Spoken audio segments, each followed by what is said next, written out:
Di saat aku menggenggam tasbihku dan kamu menggenggam salibmu. Di saat aku beribadah ke Istiqlal, namun engkau ke katedral.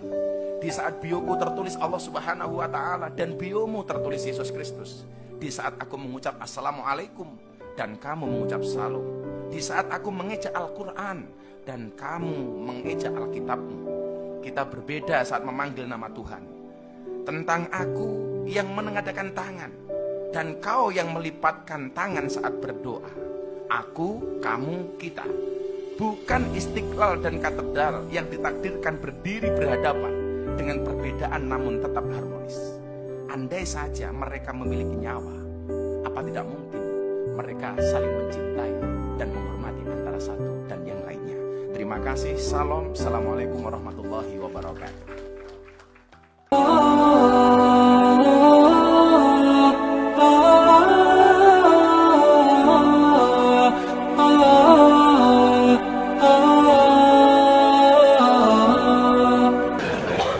Haram hukumnya masuk ke rumah ibadah orang lain.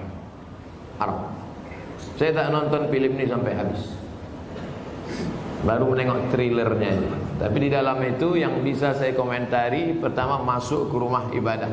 Karena Nabi tak mau masuk ke dalam tempat fihi surah wat tamathil, kalau di dalam itu ada patung berhala. Maka dalam Islam mazhab Syafi'i mengharamkan masuk ke dalam rumah ibadah di dalamnya ada berhala.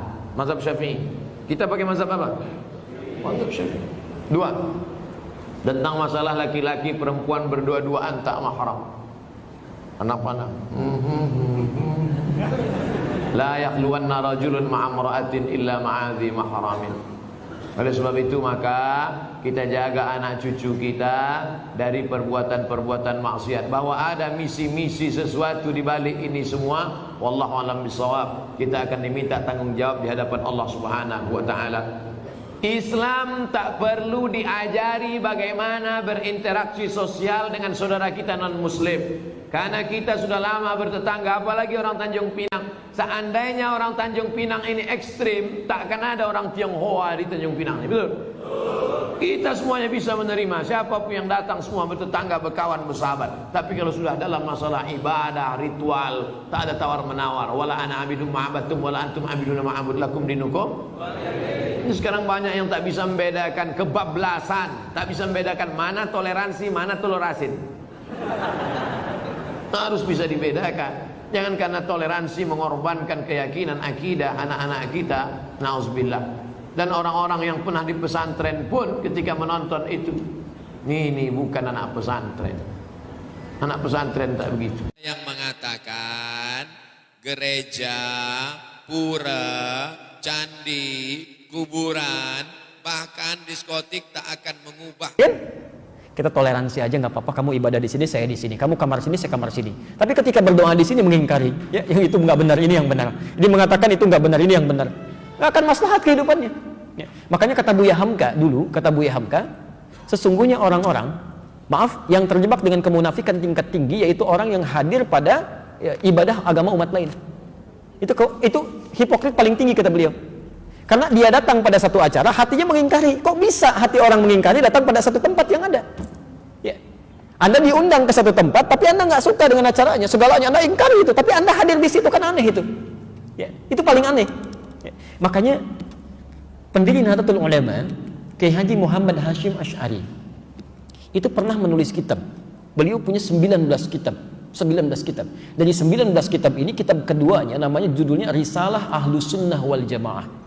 Halaman ke-14, paragraf yang pertama bagi 1 sampai dengan 4. Posisi paling kanan sebelah atas. Di kitab ini, itu disebutkan Pak Ibu sekalian. Kalau Anda lihat di halaman ke-9 ya, itu judulnya tentang Faslun. Awwalu dhuhuril bid'ah fi ardi Jawa. Pasal yang menerangkan tentang awal munculnya bid'ah di tanah Jawa. Bid'ah yang dimaksudkan bukan bid'ah fikih, bukan, tapi akidah. Jadi aliran sesat. Ya, aliran sesat. Kata beliau, wantisyaruha fi ardi Jawa wal mubtadi'ina fiha, dan penyebarannya di tanah Jawa, di pelosok Jawa, dan orang-orangnya, tokoh-tokohnya. Itu begitu menyebutkan kalimat pertama, kata beliau, adalah penduduk Jawa itu seluruhnya itu Ahlus Sunnah wal Jamaah. Ahlus Sunnah wal Jamaah. Tapi tibalah kemudian di tahun 1330 Hijrah, alfun wa thalathimi'atin wa thalathina hijriyatan. Tiba-tiba entah dari mana masuk paham-paham ke Jawa, merubah keadaan-keadaan ahlu sunnah itu. Bahkan ada penyimpangan-penyimpangan. Ya. Halaman 10-nya paragraf kedua baris 1 sampai 3, posisi paling kanan sebelah bawah. Di antara aliran menyimpang itu, ini bukan kalimat saya, tapi saya bacakan kembali dari kalimat kitabnya. Wa minhum rafidhiyuna. Di antara aliran menyimpang itu yang bid'ah itu ada aliran Rafidah. Rafidah itu nama lain dari Syiah. Ya, disebut Rafidah dari kata rafadha artinya menolak. Karena Syiah itu menolak kekhalifahan Abu Bakar, Umar, Uthman. Ya, mereka katakan Ali yang berhak. Itu disebut oleh Syekh Hasim yang mendirikan Nahdlatul Ulama tanggal 31 Januari 1926. Itu aliran menyimpang. Dulu nggak ada Syiah. Tiba-tiba muncul kata beliau. Ya sebuna sayyidana Abu Bakr wa Umar radhiyallahu taala anhuma, ya mereka seringkali mencela ya kekhalifahan Abu Bakar dan Umar, semoga Allah meridhai kepada keduanya, wa yubalighuna Ali bin Abi Thalib wa ahli baitihi, ya, dan terlalu mengkultuskan Ali dan ahli baitnya. Kita harus menghormati, ya, menghormati, menyayangi ahli bait dan sebagainya, tapi tidak kemudian menjelek-jelekan sahabat yang lain, ya. Tapi yang menarik di halaman 14, Masya Allah, Anda bisa pastikan kata beliau, bahkan ditemukan ada orang-orang ya yang ikut-ikutan ilal kanais, maaf ya, ke gereja. Kanais itu jamak dari kanisah, ke gereja. Jadi tahun 1330 itu sudah ada yang ikut-ikutan ya. Kan Portugis pertama kali yang membawa, Portugal yang pertama kali membawa agama Kristen Katolik ke kita ya, ke Nusantara tahun 1511 lewat Selat Malaka ya. Dia masuk ke wilayah timur membawa 3 misi, gold, glory, and gospel. Ya. Gold, dia mencari rempah-rempah. Ya. Emas, dulu disebut dengan emas hijau. Emas hijau. Jadi ada teh, ada kopi. Ya. Nanti dikemas kemudian oleh Belanda di kemudian hari. Dia coba tanam kopi di wilayah yang sekarang disebut dengan Pondok Kopi. Tapi dia gagal. Ya. Lalu dia pindah ke daerah ke Pariangan, ya Periangan, ke daerah Bandung ke sana, dekat sedikit ke Malabar. Berhasil di situ sampai ekspor pertamanya itu nomor 2 setelah Yaman. Ya, Yaman punya Arabica saat itu. Kemudian ekspor keduanya sama dengan Yaman, ekspor ketiganya melebihi Yaman.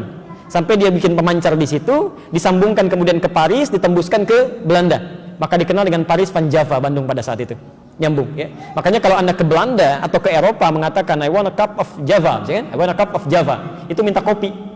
Blender kopi sampai sekarang ada, ya. Sebagian kemudian diambil dari Pagar Alam yang Palembang di sana. Ya, makanya Anda akan temukan dan biasanya itu kopinya Robusta. Daerah-daerah sana, diambil dari sana, ya. Itu saya baca. Ini di kakak kami waktu ke Leiden itu tadi tentang kopi kita diskusi, bawa, ya, sampaikan. Nah, itu poin-poin yang hadir ke kita. Saya sambungkan dulu. Kenapa nyampe ke kopi? Jadi Portugal bawa itu gold, glory, dia mencari ekspansi penjajahan, gospel, dia bawa kepercayaan dia, Injil, ya. Dia datang kemudian dia sebarkan. Apa yang pertama dilakukan itu bangun tempat ibadah. Dalam bahasa Latin, bahasa Portugis disebut dengan igreja namanya, igreja. Lisan orang kita kan kadang suka menyingkat ya, merubah berdasarkan perjalanan waktu, igreja menjadi gereja. Di gereja itu bukan bahasa Indonesia. Dari bahasa Latin asalnya igreja. Bagaimana cara ibadahnya? Pertama mereka datang ke situ, itu 2 hari setelah orang Islam ibadah. Di orang Islam umumnya hari Jumat mereka ke masjid, 2 hari setelah itu mereka berangkat ke igreja. Ya. Nah, cara menyembah orang-orang Katolik nih sampai sekarang itu nggak langsung menyembah Tuhannya lewat perantara. Jadi kalau mau ditebus dosanya datang kepada Bapa, gitu kan, minta pengakuan dosa dan sebagainya. Disebut dengan Santo. Pada saat itu yang disembah Santo Domingo. Jadi ketika berangkat ditanya mau kemana mereka, nyembah Santo Domingo ke gereja. Santo Domingo. Lisan orang kita senang menyingkat. Santo Domingo menjadi Minggu sampai hari ini. Tidak pakai o. Itu disingkat jadi Minggu. Minggu itu nggak ada, Pak, Bu, nggak ada. Itu bukan bahasa Indonesia asli, bukan. Ya, dulu Ahad, semua mengatakan Ahad. Ya, Santo Domingo disingkat jadi Minggu. Orang kita kan senang menyingkat, bahkan kadang jauh ya.